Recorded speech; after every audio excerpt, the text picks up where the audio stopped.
শীতকাল, বাইরে ঘন কুয়াশা, যেন পুরো গ্রামটাকে সাদা চাদরে মুড়ে রেখেছে। ড্রাইভার গাড়ি থেকে মালপত্র নামিয়ে দিয়েই চলে যাওয়ার জন্য অস্থির হয়ে পড়ল। এই গ্রাম সম্পর্কে লোকজনের ধারণা খুব একটা ভালো নয়। অনিকেত পেশায় আর্কিটেক্ট। দাদুর আমলের এই বিশাল বাড়িটা বিক্রি করে দেওয়া হবে।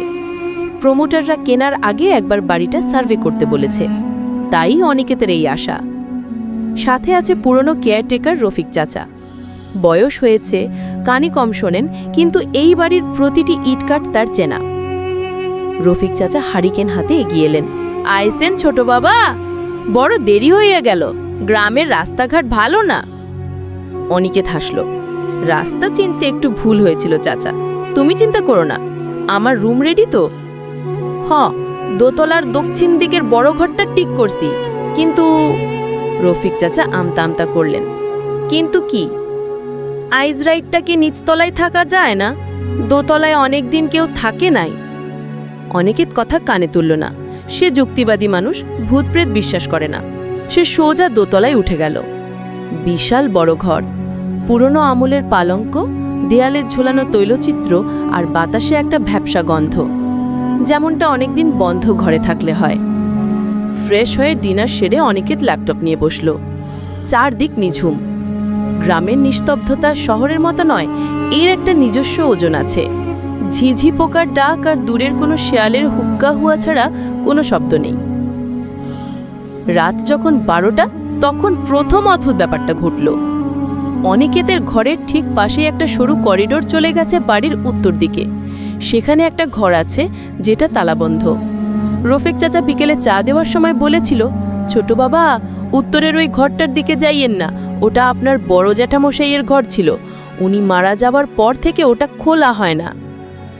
ল্যাপটপে কাজ করতে করতে হঠাৎ অনিকেত শুনল করিডোরে কার পায়ের শব্দ। খট খট খট।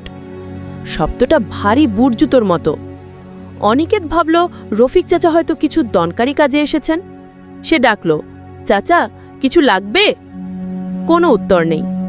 শব্দটাও থেমে গেল। অনিকেত দরজা খুলে করিডোরে উকি দিল। ঘুটঘুটে অন্ধকার। মোবাইলের টর্চ জ্বালালো। কেউ নেই, শুধু করিডোরের শেষ মাথায় উত্তরের সেই বন্ধ দরজার সামনে একটা পুরনো বেতের মোড়া উল্টে পড়ে আছে। বিকেলে ওটা ওখানে ছিল না। অনিকেত ভ্রু কুচকে ফিরে এলো। হয়তো মনের ভুল, অথবা বিড়াল টিড়াল হবে। রাত 2টো। এবার আর ভুল নয়। অনিকেত স্পষ্ট শুনল উত্তরের ঘরটার ভেতর থেকে আওয়াজ আসছে, যেন কেউ নখ দিয়ে কাঠের দরজায় আঁচড় কাটছে। খস খস খস। একটা না, খুব ধীর, কিন্তু নিশ্চিত। অনিকেতের বুকের ভেতরটা একটু ছ্যাত করে উঠল। ইঁদুর হতে পারে, কিন্তু ইঁদুরের শব্দে তো ছান্দিক হয় না। সে উঠে বসল। সাহস সঞ্চয় করে আবার দরজার কাছে গেল। করিডর এখন আরও বেশি ঠান্ডা। মনে হচ্ছে ফ্রিজারের দরজা খুলে দেওয়া হয়েছে। সে পা টিপে টিপে উত্তরের ঘরের দরজার কাছে গেল। দরজায় কান পাতল। ভেতর থেকে একটা নিঃশ্বাসের শব্দ আসছে, খুব ভারী নিঃশ্বাস, যেন কোনো হাঁপানির রোগীর শ্বাসকষ্টে ভুগছে। হাঁ হাঁ হাঁ। অনিকেত কাঁপা কাঁপা গলায় বলল, কে কে ভেতরে? মুহূর্তের মধ্যে নিঃশ্বাসের শব্দটা থেমে গেল। তারপর যেটা হলো তার জন্য অনিকেত প্রস্তুত ছিল না।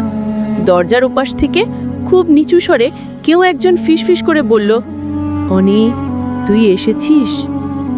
গলাটা অনিকেতের খুব চেনা, হুবহু তার বাবার গলা, কিন্তু বাবা মারা গেছেন 5 বছর আগে। অনিকেতের শরীর অবশ হয়ে এলো, হাত পা ঠান্ডা হয়ে যাচ্ছে। এটা হ্যালুসিনেশন হতে পারে, জার্নির ক্লান্তি, সে নিজেকে বোঝালো। দ্রুত নিজের ঘরে ফিরে দরজা লক করে দিল, কিন্তু মনে হলো কেউ যেন তার পিছু পিছু দরজার ওপাশ পর্যন্ত এলো। বিছানায় শুয়ে লেফ মুড়ি দিল অনিকেত, কিন্তু ঘুম আসছে না। ঘরের বাতাসে হঠাৎ একটা কটু গন্ধ, পোড়া তামাক আর রজনীগন্ধা ফুলের এক অদ্ভুত মিশ্রণ। অনিকেত জানে তার বড় জ্যাঠামশাই খুব কড়া তামাক খেদেন। হঠাৎ তার মনে পড়ল ছোটবেলায় সে শুনেছিল বড় জ্যাঠামশাই এই বাড়িতেই গলায় দড়ি দিয়ে আত্মহত্যা করেছিলেন। কেউ কারণটা জানত না, শুধু শোনা যেত তিনি শেষ বয়সে আয়নার সাথে কথা বলতেন। খটখট খটখট। এবার শব্দটা করিডোর থেকে নয়, শব্দটা আসছে অনিকেতের ঘরের জানলা থেকে, দোতলার জানলা। বাইরে কোনো কার্নিশ নেই, সেখানে কেউ টোকা দিচ্ছে। অনিকেত ঘামতে শুরু করলো। সে সাহসী, কিন্তু এটা অবাস্তব। সে জানলার দিকে তাকালো। কাচের ওপাশ ঘন কুয়াশা, কিন্তু কুয়াশার মধ্যে একটা অবয়ব, ঝাপসা কালো একটা ছায়া জানলার কাঁচে হাত রেখেছে। হাতের আঙ্গুলগুলো অস্বাভাবিক লম্বা। অনেকে চিৎকার করতে চাইল, কিন্তু গলা দিয়ে স্বর বেরোলো না।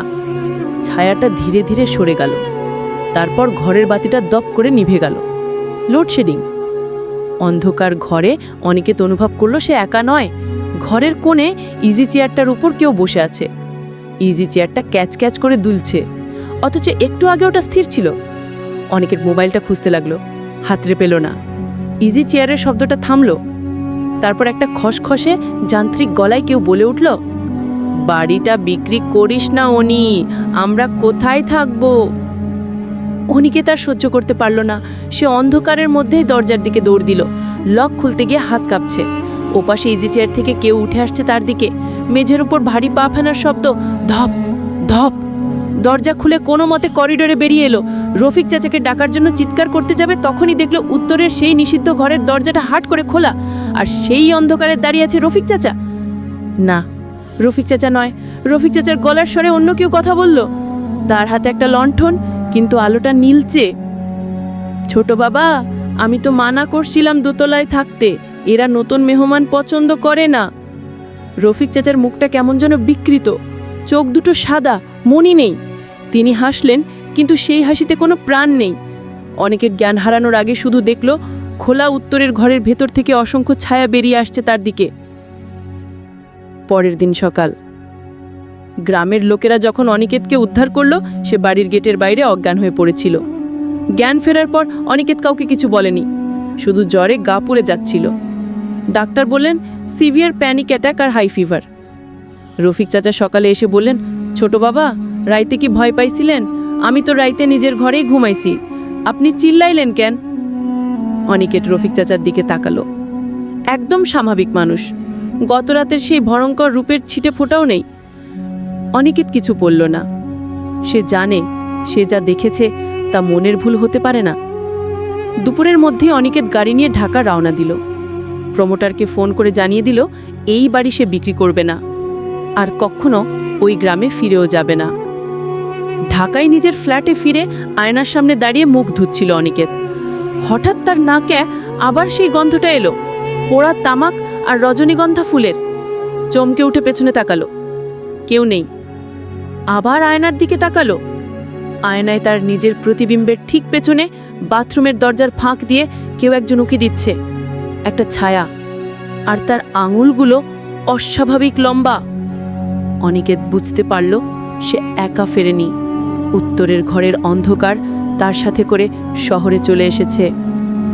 সমাপ্ত।